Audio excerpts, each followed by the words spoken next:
For Wall Street Media, this is Isabella. I'm here with Doug and we'll help you make money in the stock market with information you can't find anywhere else. Hello, my wonderful friend. Well, I am miserable. So we have Gary Kaufman, CFO of Microsystems, MCRS, discusses the products they offer in 4 different market segments: TSR/QSR, L&E, hotels, and retail. I'll look at some of the product offerings. I won't go through all of these, but on the left you'll see TSR, QSR. That stands for table service, restaurants, quick service. What do we have for L&E is leisure Blair? We have entertainment. two wonderful So ones. within the Yes, we do. restaurant platform, there's really 2 major verticals. We have products that address different needs. For your typical table service restaurant, would be an independent restaurant here in, say, Chicago, like the Italian Villages use us, but we'll also be in chains like Cracker Barrel, TGI Fridays. A whole series of software applications, specially designed hardware for our restaurants. Leisure entertainment, this hotel would be in the leisure entertainment group. Why? Because it would have multiple outlets, a very large, complex environment. And then you'll see us in ballparks, stadiums, cruise ships. So we do have different products, different verticals based on the database needs. And then again, in the hotel and the restaurant space, it's a combination of specially designed hardware, albeit their PC platforms, software and installation. Then in the hotel environment, then again, we really have the majority leader in terms of market share. We have a product called Opera, which is a whole suite of various software products for a hotel. So a hotel like the Four Seasons use our central reservation systems, our property-based system, may use our sales and catering, sales automation. So we have a whole range of software applications the customer will use, really exclusive of anything else. Hardware generally is running on a PC platform. We do resell HP platform servers globally. The retail business is similar to hotels. It's primarily a software and service. We have a whole series of products starting from we can really host a customer's website, design it. We can have all the orders online. We have software that manages at the store level. There's a whole series of products at the corporate level. So really have close to a complete platform in retail. So the advantage we have with our customers today, we have all the applications they need at the store level, back at the corporate, and we can do that globally. Hey guys, we only bring in Miserable for the special ones. Oh, wow. Wow, that was totally in confidence, you know. That was courtesy of your mother. That's Mommy and I thinks chat me. every day, okay? Just to make sure that we've got you under control. You know, my therapist is going to love this. These guys, listen, the Dow's up 0.28%, NASDAQ's up 1%. That's great. These guys are up almost 3% for the day. Okay, they're signing deals with name brand companies. Okay, Foxwoods here, right? Omni Hotels, and we just did them at Wedbush Morgan recently. And the Wedbush Morgan analyst said that these guys really took a hit not too long ago, a couple of weeks ago, right? Mm-hmm. When they revised their 2008 estimates for the year.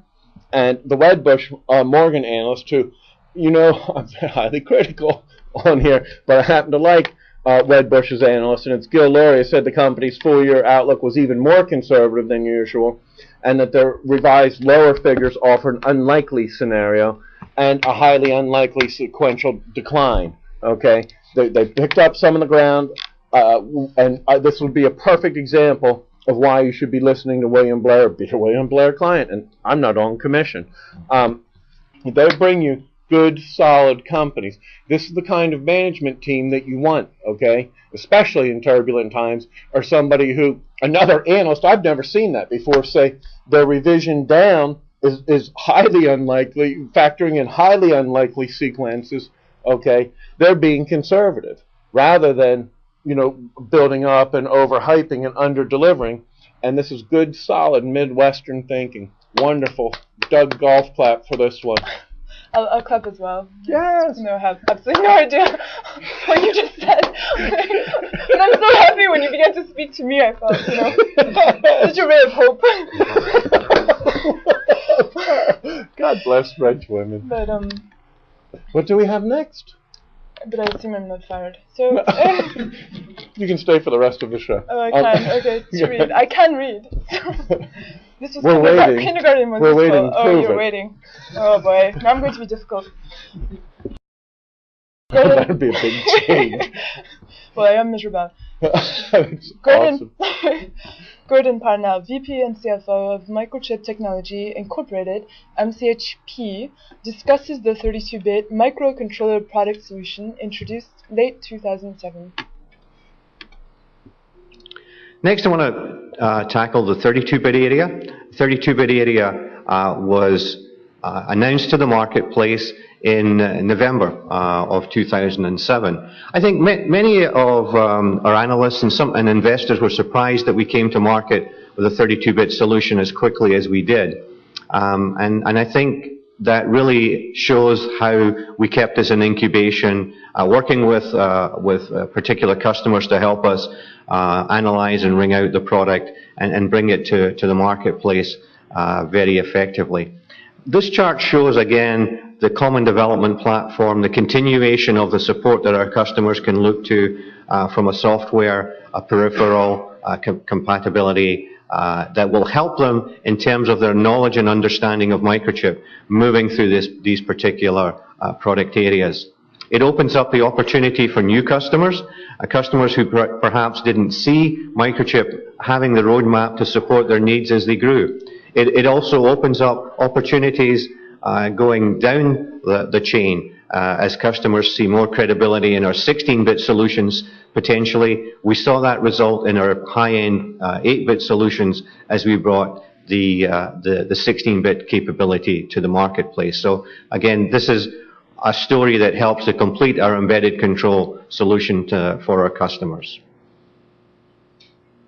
We have today 11 members of the family for the PIC32. This is very much in its early stages of going to market. As I mentioned, it's compatible with all of our microcontroller family today. Actually, when customers determine what they're going to use in terms of a product, a 32-bit solution might get us in the door, but they may find that a 16-bit solution really does the job. And we find that in many instances that customers will go to the solution that suits their needs best. In an embedded control market, it's not a case of moving up to the highest level of capability. It's really finding the most cost-effective solution for your needs. If you think about the embedded control solutions that surround each of us as individuals, either in our home, in our automobile, I doubt very much that you've taken your washing machine back for any changes or put more software in there or changed your iron or made some changes in terms of your automobile, the enhancements on those products. So again, embedded control looks for the most cost-effective solutions to meet their needs. We are the only microcontroller vendor that offers this sort of compatibility, and we find that offering these features, this risk-free solution to our customer, makes us a vendor that really helps them to achieve their needs and come to market quickly. Okay, you're dramatic. This is what I want you to do. Oh, good God. Act sad. Okay. I can cry on cue. I love to do that with my friends when we're out like hiking or something. You know who else is crying today? Oh, you're not going to listen to any of my stories, are you? No, we will. We will. Oh, you will. I want you to tell them to my dog after the show. But yeah, this is who's crying today. All of the institutional investors, my friends at Reuters, put an article out saying all the institutional investors had done 24 times the normal volume of puts before their presentation at the William Blair conference today. Well, they're all crying, my French friend, because these guys gave a great presentation, they're great management, and they're up 5% today, okay? So you can cry for all the people. Now, John Nigerian, he's from the options place. He's Gene's friend, my friend Gene. I like crying, I like sadness. Well, they have sadness French because films, everyone just sits around and cries and, talks about the ennui of, existence and... Oh, we're not talking about that right now, are we? Apparently What's the point of any material gain? Oh,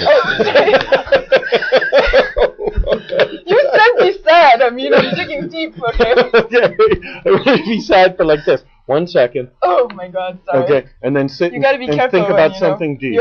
There's probably a poem so much that requires your attention. Okay. At the moment. Right now because I have no idea what's going on. Dear Doug. You write a letter to me, okay? Guys, okay. Well, Isabella writes her letter. I'm going to talk to you a little bit, okay? And I don't have the lovely accent, but I do have the best news. These guys are up 4.5% today, 4.25 right now. John Najarian was saying that they were 24 times the usual options put volume yesterday before their presentation, and all of the institutional investors out. See ya. Sorry, Gene. I know he's your buddy and you like him. Gene's my Credit Suisse friend. Who's now my former Credit Suisse friend. I know. It's artistic creation. That's a very good girl. Anyhow, those are two winners.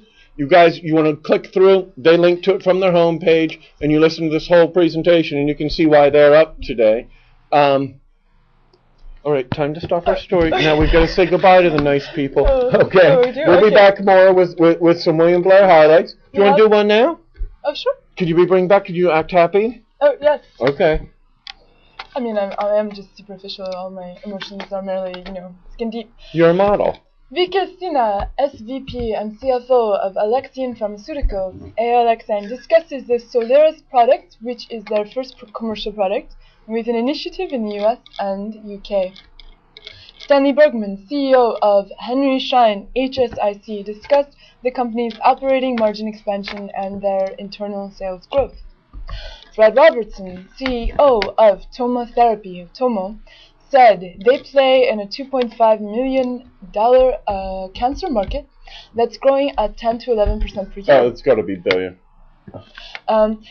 Said they play in a $2.5 billion cancer market. Or we do these in one take here. Think Broadway, not soap opera. Okay, we're not going to be doing another take. That's okay. Oh God, what is that? That's Austin Powers. Sorry, every time I hear the word $1 billion, that's all I can think of. Okay, serious. $2.5 billion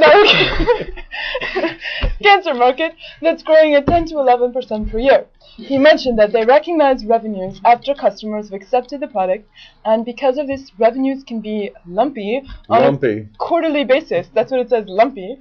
But on an annual basis, they're confident of the numbers they provide. We like that, right? Yes. And that's what Blair are. Is Blair will bring in good, solid, reasonable people, right? Without this extraordinary hype, that will give you the straight scoop. And I think this is an excellent way to start your investment portfolio, is by saying, what kind of a management team do I have? Oh, here you have one that's reduced their numbers, right? And another analyst from Wedbush saying, look, these guys are being, they're counting on highly unlikely negative scenarios, right? They're just being very conservative, right?